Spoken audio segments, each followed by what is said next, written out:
ओम शांति। मैं doctor Santosh Kumar Upadhyay, neuro physiotherapist from extra care physiotherapy centre Lucknow.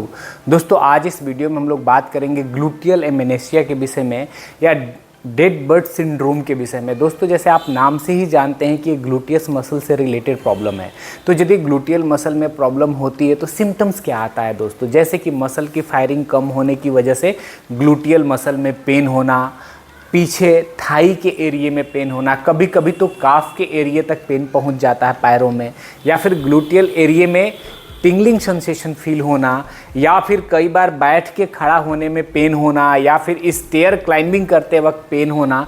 तो कई बार ऐसा सिम्टम देखने को मिलता है कि जब डिस्क पे लोड पड़ता है तो पेन बढ़ता है। तो जब पेशेंट बैठ के खड़ा होते हैं और उनके ग्लूटियल एरिया में पेन हो रहा है तो उनके माइंड में आता है कहीं स्लिप डिस्क तो नहीं हो रही है, डिस्क में कंप्रेशन तो नहीं हो रही है, और कई बार ऐसे सिम्टम सिमिलर भी मिलते हैं। लेकिन दोस्तों, यदि मैं ओवरऑल बात करूँ इस वीडियो में, तो हम लोग बात करेंगे कि ग्लूटियल एमेनेशिया का कारण क्या है, इसमें क्या मैकेनिज्म होता है जिसकी वजह से प्रॉब्लम होती है, इसके सिम्टम्स क्या आते हैं, और इसमें कौन कौन से टेस्ट हम लोग करते हैं जिससे कि ये पता चल पाए कि ग्लूटियल एमेनेशिया की प्रॉब्लम है कि नहीं है। तो दोस्तों, सबसे पहले बात करें कि ग्लूटियल एमेनेशिया होता क्यों है, क्योंकि सबसे पहले कारण जानना जरूरी है। दोस्तों, ये उनमें सबसे ज़्यादा कॉमनली देखने को मिलता है जो लोग लॉन्ग सिटिंग जॉब प्रोफाइल में है, क्योंकि जब ज़्यादा देर तक बैठे रहते हैं तो जैसे मैंने बोला ना, ग्लूटियल एमेनेशिया, एमेनेशिया का मतलब होता है भूलने की प्रॉब्लम। तो यदि मैं भूल जाना, यदि मैं बोलूँ तो ग्लूटियल मसल का कॉन्ट्रैक्शन भूल जाना। कॉन्ट्रैक्शन मतलब क्या हुआ, जैसे कि आप बाइसेप मसल को देख रहे हैं कि ये बाइसेप जब मुड़ी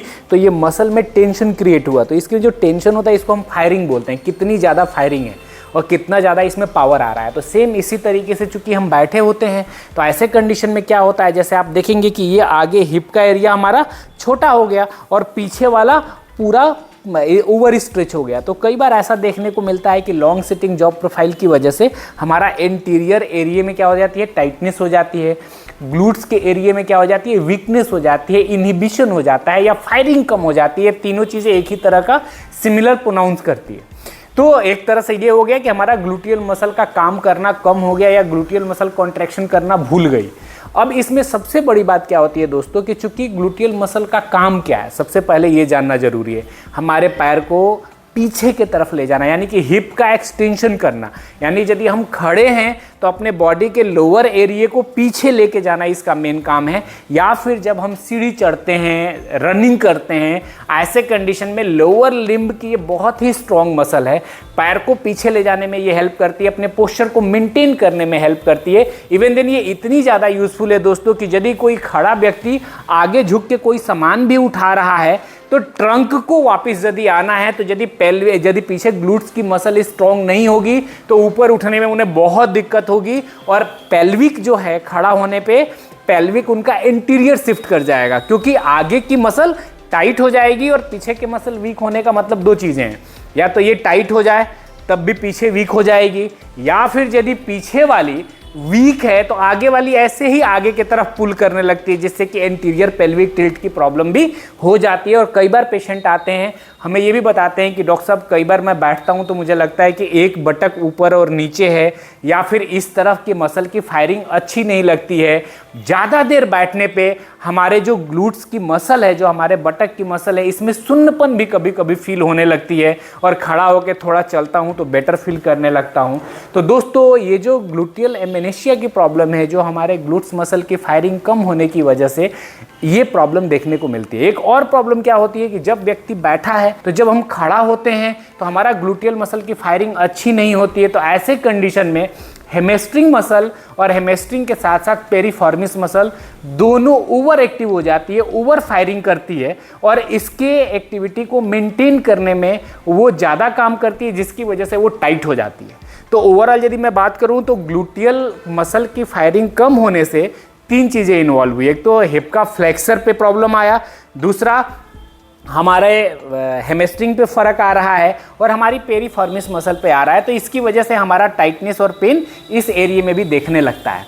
अब बात आती है दोस्तों कि इसको कैसे हम पहचानें, बिकॉज मैकेनिज्म तो आपको मैंने बता दिया कि भाई यदि आप लॉन्ग टाइम तक बैठे रहेंगे, मसल को कॉन्ट्रैक्ट नहीं करेंगे, या आपकी जॉब प्रोफाइल ही लॉन्ग सिटिंग की है, बीच बीच में पोस्चर चेंज नहीं करते हैं, तो इस तरह की प्रॉब्लम देखने को मिलती है। एक चीज़ और है दोस्तों कि इस मसल की जो सप्लाई होती है, ये L5 S1 और S2 से इंफीरियर ग्लूटियल नर्व निकलती है जो आकर के हमारे ग्लूटियल मसल को सप्लाई देती है। यदि उसमें भी कोई कंप्रेशन आता है या कोई प्रॉब्लम आती है तो हमारी ग्लूटियल मसल की फायरिंग कम हो जाती है और पेन होती है। तो इसको दोस्तों हम लोग फिजिकल टेस्ट के थ्रू पता कर सकते हैं। तो जैसे यदि मैं इसकी फिजिकल टेस्ट की बात करूं तो इसके 3 टेस्ट होते हैं जिसमें कि हम फायरिंग को चेक करते हैं। तो इसमें सबसे पहला आता है दोस्तों जिसमें कि क्लाइंट को हम पेट के बल लेटा देते हैं, जैसे आप देख रहे हैं प्रोन लेइंग है, और एक पैर को ऊपर उठाने के लिए बोलते हैं कूल्हे से। तो जब क्लाइंट पैर को ऊपर की तरफ उठाते हैं तो ऐसे कंडीशन में अपना एक हाथ हम ग्लूट्स पे रखते हैं और दूसरा हाथ हम हेम्स मसल पे रखते हैं और चेक करते हैं कि फायरिंग कैसी है, कि ऐसा तो नहीं कि सबसे ज़्यादा ओवर एक्टिव है और हेमस्ट्रिंग की फायरिंग ज़्यादा हो रही है और ग्लूट्स की फायरिंग कम हो रही है। इससे हम पता कर सकते हैं कि फायरिंग कैसा है और इसका सीक्वेंस क्या है, कौन सी मसल पहले फायर हो रही है। दूसरी चीज़ दोस्तों कि सेकेंड टेस्ट में हम पेशेंट को खड़ा करा देते हैं और उनके सामने एक चेयर रख देते हैं और उनको बोलते हैं स्क्वेट करने के लिए। तो यदि वो स्क्वेट करेंगे और पैर आगे की तरफ ले जाएंगे तो चेयर आगे की तरफ पुश हो जाएगी। दैट मीन्स कि ग्लूट्स मसल फायरिंग नहीं कर रही है। और यदि वो चेयर के पास खड़ा होकर आराम से नीचे जा रहे हैं और मिनी स्क्वेट्स करके वापस आ जा रहे हैं और कोई दिक्कत नहीं है, दैट मीन्स कि फायरिंग अच्छी है। थर्ड टेस्ट में दोस्तों हम लोग करते हैं जिसमें कि पेशेंट के पैर को बाहर की तरफ करते हैं, क्योंकि हमारा जो ग्लूटियल मसल होता है इसका काम एक्सटर्नल रोटेशन में भी है। तो पैर को बाहर की तरफ रोटेट करा के और उनको नीचे बैठ के खड़ा होने के लिए हम बोलते हैं। तो यदि बैठ के स्क्वेट करने में और खड़ा होने में यदि किसी भी तरह की दिक्कत आती है, पेन होती है या डिफ़िकल्टीज आती है, तो इसमें हम मानते हैं कि हमारा ये ग्लूटियल मसल की इनहिबिशन है। और भी कई रीज़न हो सकते हैं बट फिजिकल एग्जामिनेशन में इजीली इससे हम लोग फाइंड आउट कर सकते हैं। इसके अलावा दोस्तों इसमें प्रिकॉशन की बात करूं तो इसमें लॉन्ग सिटिंग नहीं लेनी है, बीच बीच में अपना ग्लूटियल मसल का कॉन्ट्रैक्शन करते रहना है। और इसमें जो मेन रोल है वो है एक्सरसाइज का। तो एक्सरसाइज है और कुछ मशीनें हैं जिससे कि हम ग्लूटियल मसल को ट्रेन करते हैं। और हमारे फिजियोथेरेपी में जैसे फंक्शनल मैग्नेटिक स्टिमुलेशन हो गया, शॉकवेव थेरेपी हो गई, और इस तरह के और भी कई सारे ट्रीटमेंट प्रोटोकॉल हैं जो हम ग्लूट्स के लिए फॉलो करते हैं। और मेन रोल दोस्तों इसमें एक्सरसाइज की है। और नेक्स्ट वीडियो में हम लोग डिटेल डिस्कस करेंगे कि कौन कौन सी एक्सरसाइज करनी चाहिए, माइल्ड, मॉडरेट और एडवांस एक्सरसाइज के विषय में हम लोग बात करेंगे। तो नेक्स्ट वीडियो में आप ज़रूर देखिए कि इसकी एक्सरसाइजेस कौन कौन सी है। आई होप ये वीडियो आपको पसंद आएगा। Thank you for watching this video. Bye bye, take care.